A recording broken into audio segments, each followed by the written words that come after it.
Chancellor today will raise the threshold. That's the amount at which we start paying income tax.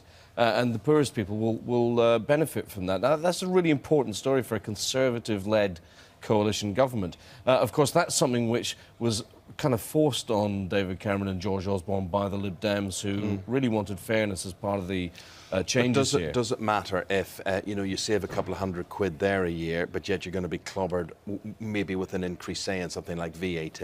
Well, the interesting thing is that I think you'll find that the amount that the banks are taxed this afternoon works out at exactly the same amount of money that this giveaway costs.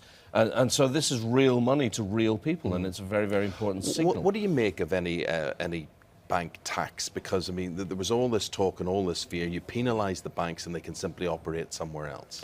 Look, this is a really unfashionable thing about what I'm going to say, but the truth of the matter is the banks made some extraordinarily bad investments. They were not the first to admit that themselves, but they have admitted that. But the reality is we need banks in this country. We also need banks to make money. And the very brightest people who the banks need to make money on a global marketplace, sometimes they do charge an awful lot of money to hire, and that's just the way business is. And you can't get around the system. You need the banks to start making money so you can pay back what we, the taxpayers, gave the banks to bail them out in the first place. It's a harsh reality, it's an unpopular thing to say, but it is nonetheless true. But you wouldn't be hitting them with a big stick then? Well, I don't think a big stick is necessary. I think a levy is quite a clever idea because it is allowing George Osborne to distribute more money to people who actually need it at a time when the banks can quite easily survive without it. But when you get into a situation when you're penalising banks, I think that's a mistake for the economy. As I say in The Sun here, the leader in The Sun says if we're all still smiling tonight, he won't have done his job properly. But what have you got here? What's your take? Well, I think it's a really important thing. I spent 15 years in politics in the House of Commons for The Sun. Any Chancellor who wrote a budget which had glory headlines the next morning in Fleet Street, generally speaking, it turned out to be a bad budget a few days later because nothing in the world can be so great. If it looks too good and sounds too good, generally it is.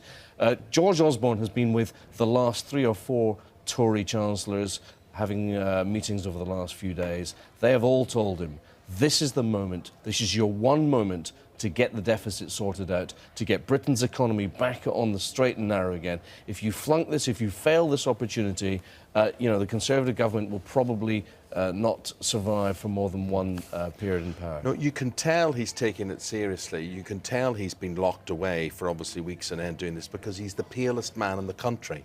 I mean, everyone else has got a bit sun-kissed because the weather's quite good, but we were just saying how pale he is, weren't we? Well, he does look like he's been working hard behind a desk. He needs a spray tan or something, I think, when he comes out today. I think he's going to look like death warmed up, and I think that's kind of what the budget's going to look like. But, it's a terrible thing to say, but, the nation does need this medicine. OK. Prince Harry, we see him literally following in his mother's footsteps. Well, that's right. Everybody will remember those who are old enough, Princess Diana back in 1997 visiting a minefield in Angola. At the time, it was considered an extraordinarily confident thing for her to do. It was during the time of the end of her marriage breakup with Prince Charles, and there were iconic pictures. And now we see her son, Harry, who's 25, in Mozambique, working for the same Halo Trust charity. It's all about trying to find bombs which have been laid in civil wars right across Africa over the years, and they're still there, and they're still live, and they still blow up kids and farmers. But the interesting thing, we haven't cut it today, but elsewhere in the Daily Telegraph, there's pictures of Diana 25 years ago when she was running in the mums race at school, when the kids were at school. And I just think it's extraordinary. 13 years on, she is still in the newspapers every day, Princess Diana. Fabio Capello, the England coach, and John Terry speaking out against him. When you look at this headline, which this is in The Guardian, he's mafia-esque, isn't he? You wouldn't really want to cross him, would you? No, it's real Godfather stuff, I think. And his slight inability to speak English adds to that flavour of the threat. It is, isn't it? But it's a serious point. Again, although we've cut here from the Guardian sports pages, all of Fleet Street's front pages carry some reference to the row in the England camp. And even if you're at home watching this and you're not interested in football and the World Cup, as a tale of humanity and human beings falling out under extraordinary pressure. It's a fantastic story, and quite what's going to come of it tomorrow. Who will be the leader of those England 11 men on the pitch? Who will be the man to turn this around? And who will give us the World Cup triumph or disaster? Well, when you come off the golf course tomorrow afternoon and you're there in the 19th hole, do you expect England still to be in the World Cup? I have a big fear that they may not make it, and I'm not pleased about that. As a Scot, I actually, very much want England to do well, but I think there's a chance it may not go that well. Any positive vibes, Charlotte? No, I think they'll do it, and I think all this will mean that they're more fired up, that they'll be a bit cross about how it's all going and what's being said, so hopefully they'll go out there and they'll be like, right, we'll show them. Well, I hope you're right. I really hope you're right, but we've been to this terrible position of disaster before, and it's so depressing. As long as France go out, I don't care. That's good. Thank you very much indeed. That's George Pascal Watson with the papers on this.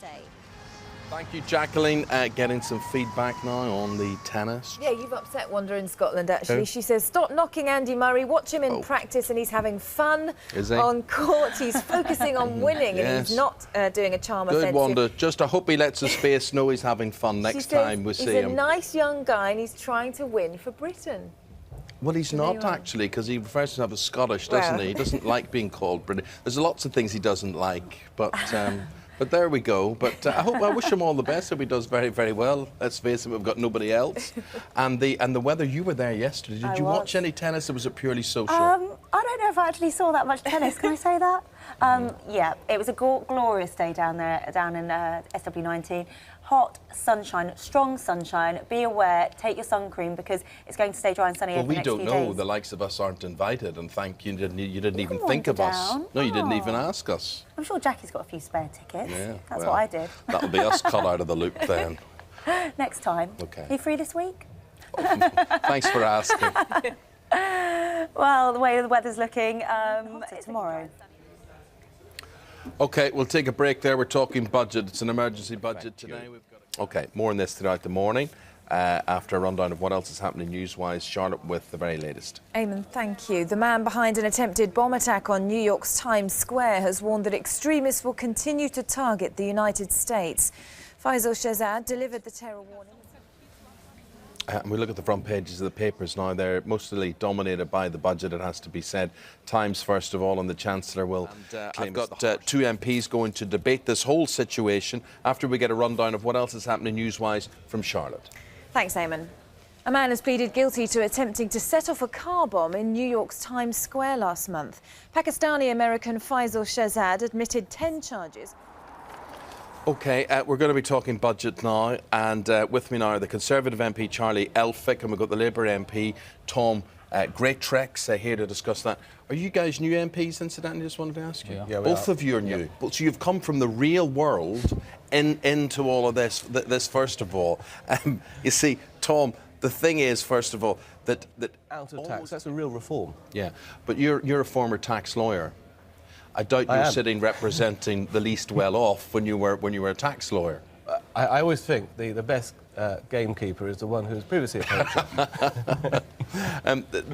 As well, Tom, we're talking about the recession and the whole country getting out of the recession, but one suspects this is the start of the recession for the public sector. Well, I think there are, we set out a plan in the last budget of there are efficiencies that can be made in the public sector. I've worked in the public sector, in the health service and in local government, and I don't think anyone would seriously say.